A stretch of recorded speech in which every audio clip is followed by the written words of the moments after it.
Does Utah require a license to enjoy public land? Short answer is yes. Might be a little hyperbolic, but yes. After stunning Utahns, lawmakers want to rework a new law. Trail runners, mountain bikers, paddleboarders, and other recreational groups in the northern parts of the state have also been caught in the eddy of uncertainty.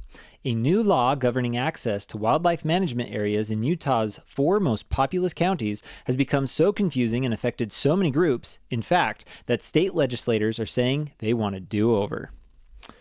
The impact on the public was more than I certainly expected when we passed the legislation, said Senator Mike McKell, the floor sponsor for the bill that created the license requirement in the first place. He told the Salt Lake Tribune, and sometimes we learn when we pass legislation there are unintended consequences.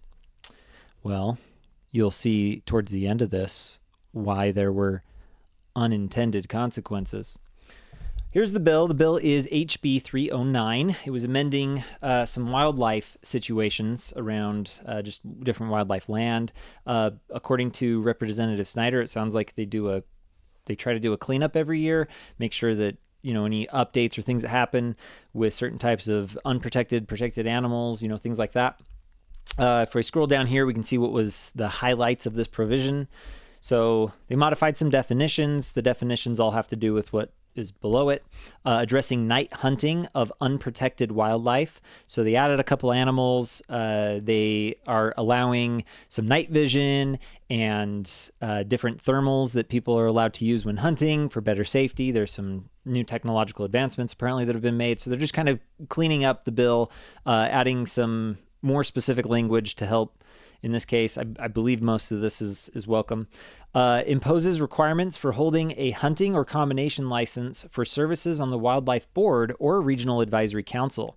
I actually really like this one. It forces the individuals who are on the board or part of a council to get their hunting license, regardless of whether or not they're hunting. It also requires that they have it for at least 3 years. I'm very happy about this change. If you're going to be enacting laws that affect the people that are getting these licenses, you should probably know and have to go through what they have to go through every year to be able to do this. So that includes the online course as well as the field day. It addresses the definition of and access to wildlife management areas. This is the part where I am most frustrated. It also makes some modified provisions concerning the Department of Agriculture and food activities related to livestock depredation and big game protection. I read the bill, something about sheep dying, and if one dies, 3 dies. I don't really know. I'm not really worried about that. I'm more upset with the change in the definition. Effectively, if you are 18 years or older, you are required to have a fishing, hunting, or combination license to be able to access certain wildlife management areas. So I have a map here provided from the Salt Lake Tribune from that article. You can see here the 4 counties that are affected. The orange areas here are the areas that are affected. So if you want to hike in these areas or go paddle boating in these areas, go hiking, walking, running, any of those in these areas, you are required to have a license. Now, my first thought was, so if I want to go fishing and my wife wants to tag along but doesn't want to do any fishing, she still has to buy a license? Like, that seems a little ridiculous. Like, I can't just go out into the wilderness with me and my wife or a friend, and one of us is doing an activity and the other one's just there tagging along. That's not allowed. You got to get a license. You got to pay for it. You got to pay to be in an area. Not only that, but you have to pay for a license for a thing that you may not plan on doing, hunting or fishing, so that you can do a different activity, walking or paddle boating. It's kind of ridiculous to me. I don't think it was very well thought through. I think they had their eyes on the prize, the money. The more people want to go into these areas, the more money they're going to get to be able to manage and take care of these areas. Now, I will admit Utah has had some pretty explosive population. I personally am not enjoying the explosive population. There's way too many people trying to get outside. Before COVID, there was like no one outside. I would enjoy the mountains. There was no one up there. Now every weekend, someone's up there. It's crazy. So I understand the need that they have or desire that they have to help manage these lands and needing some more funds. But doing it through the license, I think, is disingenuous. And I think they didn't think about what they were doing. which we'll get into. Here is a total map of Utah with all the orange places representing the management areas. Effectively, the places that are affected are something about like this-ish. It did not highlight. That's annoying. But these areas within the square are roughly the areas that are having this effect take place, where you have to have a license to enjoy these areas. So it's not the majority of the land. It is a smaller part, but regardless, there's a lot of population that lives in this area, and they're going to want to be enjoying these areas more likely than the rest of the area, which is, again, another reason that they're doing this. So I'm upset. The first reason I'm upset is because the definition of license from most legal definitions is permission to engage in some sort of activity. It can be revoked, but it's a blanket permission to do a thing. Best example, driver's license. When you get your driver's license, you're allowed to drive on the roads. There's not a limitation to those roads. You're not limiting other people from enjoying those roads. My wife doesn't have to have a license to sit in the car next to me when I drive on that road. My friend doesn't need a license to enjoy the road that I'm driving him on because I'm the one who has the driver's license. So I find this just absolutely ridiculous that if you want to use an area, you have to have a license for something that you don't have to do. It doesn't make sense. It goes against the definition of the word license from a legal standpoint. And I think it just adds to confusion. The other reason I don't like it is because I don't think our House or Senate actually considered the ramifications or thought about this. Senator McKell said this himself. He said, and sometimes we learn when we pass legislation, there are unintended consequences. I think this one would have been really easy if you would have just actually thought about what was happening. And not only that, if you would have actually brought it up on the House floor or Senate floor, sorry. Let's go ahead and watch here. Click this button. Here we go. Oh, I gotta hit play. Second substitute House Bill 309.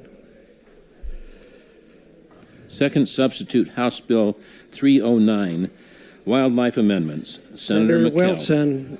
Senator Wilson, I need a motion. Or Senator McKell is right there. You want to call the bill again? Second substitute House Bill 309, Wildlife Amendments. Senator McKell. Senator McKell, I'm actually calling the second substitute House Bill 309. You ready to present that?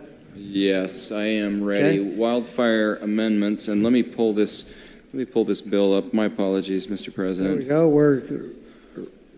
Okay, wildfire amendments. Wildlife. Oh, yeah. I know what we're talking about. This is a simple bill that adds a regulatory framework. It just lists night. So it's not. I don't want to say night vision or anything like that. It's more thermal imaging at night. And what we want to do is make sure that we. So this is a cleanup bill, but the biggest part of the cleanup is adding some of the night vision type technology that you'll see. You'll see that on line 107. We're using some definitions for light enhancement. What it is thermo imaging. It's super cool technology, but we need to make sure that we use it appropriately. You'll see line 127, night hunting, and we create the process for night hunting. And then you'll see 222 thermovision. Over the last few years and over the last decade, we have made some really, really cool technological advancements with thermal imaging scopes. This is used for predator hunting, and we want to make sure that we include this in the code so we just have the appropriate oversight. The thought of having folks go hunting, near cities in the middle of the night, we just need to make sure that we do it appropriately. So this is going to add it to that framework, and it was part of the overall cleanup bill that we do with wildlife. The other part, board members, we want to make sure that they actually have a hunting license. We want to make sure you'll see in line 347 that your wildlife board member shall obtain a hunting license, and there's some other changes there. But that's the big part of the bill, and with that, I'm open for questions. Senator's looking for questions. I don't see anybody up, so I'm going to go to you for a motion. Thank you. Under suspension of the rules, I move that this bill pass. Thank you. And the question is, under suspension of the rules, having been read for a second, third time, shall second substitute House Bill 309 pass? Roll call vote. All right, they go ahead and do that roll call vote. It was a pass. They answered aye in favor. This is the problem that I see. Either no one read the actual bill, or they read it and didn't actually think of the repercussions of the bill. And Also, he didn't even cover everything that the bill covered. He just read 2 of them. He was very focused on that night thermal imaging, right? Like the thermal imaging at night, during the nighttime of us going out this night, is going to help us better at night when we added safety. He didn't even cover the fact that we're going to require the vast majority of the population in Utah, it's concentrated in a smaller area. These people are going to have to, well, everyone in Utah, but like a lot of these individuals are going to be hiking more frequently, are going to be required to get a license so that they can hike, paddle boat, birdwatch, biking, all these activities in these areas. It's not that I don't think that they don't need help possibly with these management. I haven't looked into it. I don't know. Maybe they need extra funding. Maybe they need a better way to handle this management. But doing it through a license, which is for hunting and or fishing, and you are saying that we have to get a license to do something unrelated to that activity in that area, a public area, I have to get a license for. Of course, there's going to be unintended consequences. Of course, there's certainly expected when we passed the impact of the public was more than I certainly expected when we passed the legislation. Of course they're going to react because you didn't even consider what the public was going to think about with this. Now, to be fair, when I was looking at the House floor vote, Representative Snyder, he actually did present all areas that were being changed. He did discuss the change to the licensing and having access. One other senator, I don't remember who, but he asked and said, hey, I just passed a bill, something about driving on public lands. Is this going to affect him? And he goes, no, it's not going to affect people driving through the roads that go through these areas. They're going to be fine. But no one else considered how regular public individuals are going to feel when they decide I want to go on a hike. And there's this hike I enjoyed. I want to take my wife. Or, hey, I want to go fishing. And you know what? I really want to take my friend with me. He doesn't really like fishing, but he'd like to just be there with me. No, they're going to have to pay for it. I'm not necessarily we already have to pay for things in Utah. I already have to pay to go up the canyon. I already have to pay to park my car. So it's already paid to do things in public areas. It's already kind of expected. I hate it. I don't want it that way. But you could have gone about this in a completely different way, and you could have thought about it. That's what frustrates me the most. Our House and senators didn't consider the consequences. They were unintended consequences. No, I think this was an intended consequence. It was the exact consequence you were looking for. When you voted for this bill, it said that if you were 18 or older, you required a hunting or fishing license to access these areas.